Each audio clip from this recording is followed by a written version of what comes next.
Oh God, I am so uninspired. It must be the environment that I am currently in. Oh hey kids, so what did you all learn in school today? Today we learned about the Holocaust. Carly, you're a genius. To get inspiration for my art, we should all go visit Auschwitz. Spence, that's a great idea. Yeah, and we can film an episode of iCarly while we're there. So it's a date. What did you just say, Spencer? I said let's go to Auschwitz. How long does a bus ride to Auschwitz in Poland, the town where Auschwitz is, even take? Well, since we are traveling from Seattle to South Poland, which is about a 4,274-mile distance, if the bus goes steadily at 60 miles per hour, then we should be there in about 71 hours. What? For us it should only be a couple of seconds. You could have just said that. Well, why does everyone here look so sad? Because Auschwitz is the Nazi death camp with the largest death toll, contributing about 1,100,000 total deaths to the Holocaust. What is the Holocaust anyway?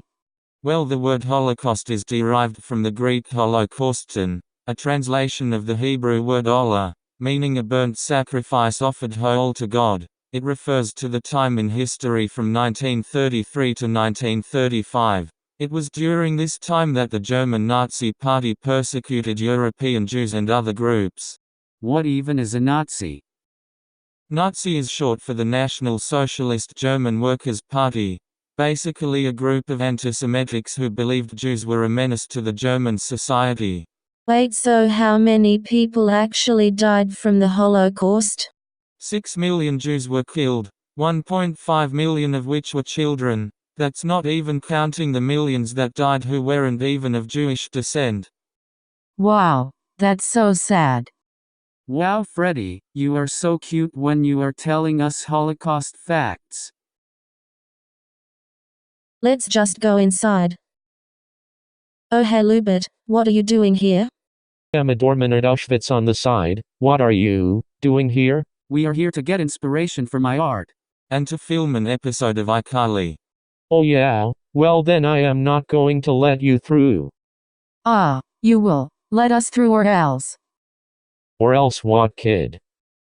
You are going to regret asking me that question. Yeah, right. That's it.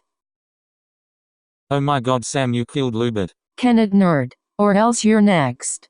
We've got to hide the body before anyone sees.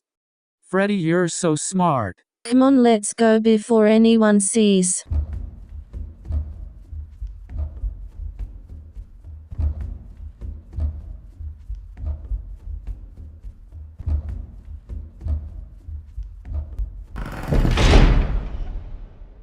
Why did the door close behind us?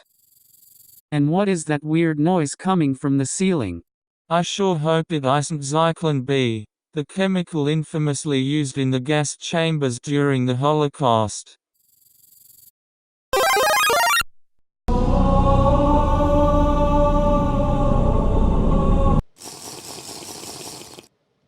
Oh my god, you just ate Lupert. That was so cool.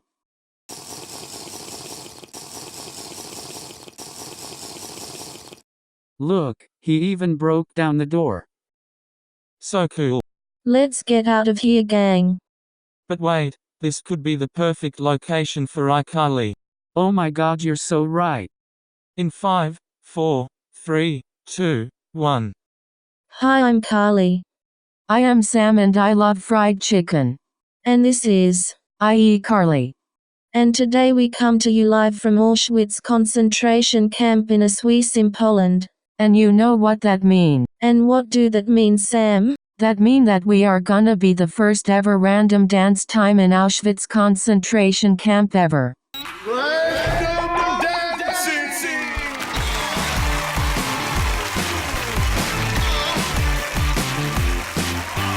Wow, that was so fun. So fun. Now for the next segment we like to call. Wait, what? what's that strange noise coming from the monitor? Hello, it is me, Neville. The great-grandson of Hitler himself. Not the great-grandson of Hitler himself. Yes, the great-grandson of Hitler himself. Wait, were you the one who tried to trap us in here? Yes. After I learned that Lubert couldn't keep you out, I decided it'd just have to keep you in. You can't keep us in here forever. Oh yes I can. And I will unless you can answer my 3 riddles. Bring it on. Yeah, bring it on.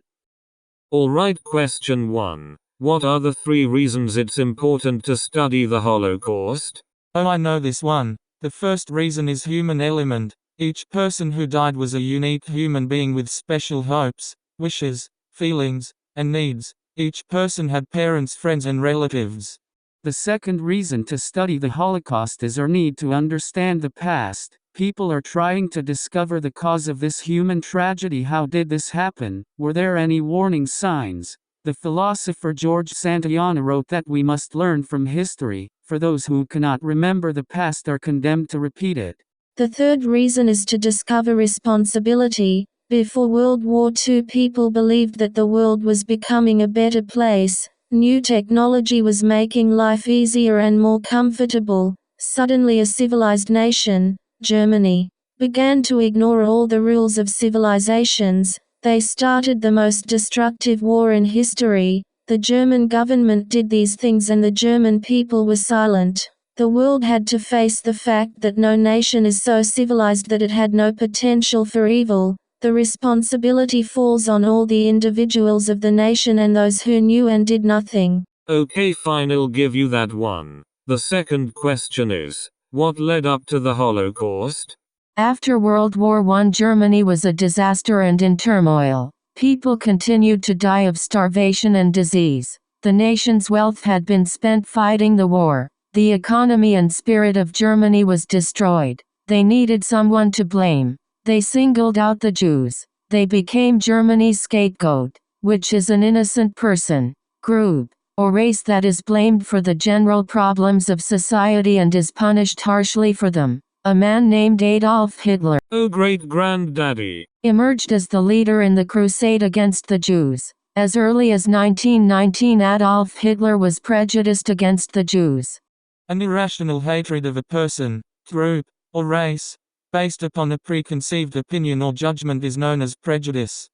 He became associated with the Workers' Party, or the Nazi Party for short. He was full of hatred but saved most of his hatred for the Jews. He thought of Jewish people as a menace to the German society. He thought all who believed all people were created equal were fools. He published all of his thoughts in a book called Mein Kampf, which translates to My Struggle. This became the Nazi Bible. Over the years, the Nazi Party gained more and more followers. When the Germans targeted the Jews more and more for their failure, Hitler and his party gained more and more power. In 1933, Hitler was appointed Chancellor of Germany. On March 24 of that year, the German parliament passed the Gambling Act, which gave Hitler the powers of a dictator. In August of 1934, the German president died and Hitler took his place.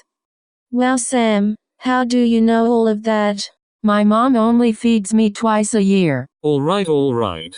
My final question is, how did World War II begin? The war began on September 1, 1939 when Germany invaded Poland, and England and France came to its defense. Persecution of Jews spread. On September 20 of 1939 it was decided that all of the Jews in Poland and as well as any Jew in any occupied German territory would be sent to special places set aside for them. These places were called ghettos. Jews were expelled from their homes and had to leave most of their possessions behind. They were marched or shipped in freight cars. Many died on the way from hunger, exhaustion, or murder. Okay, fine, I'll let you leave. Just exit the same way you came in. Awesome.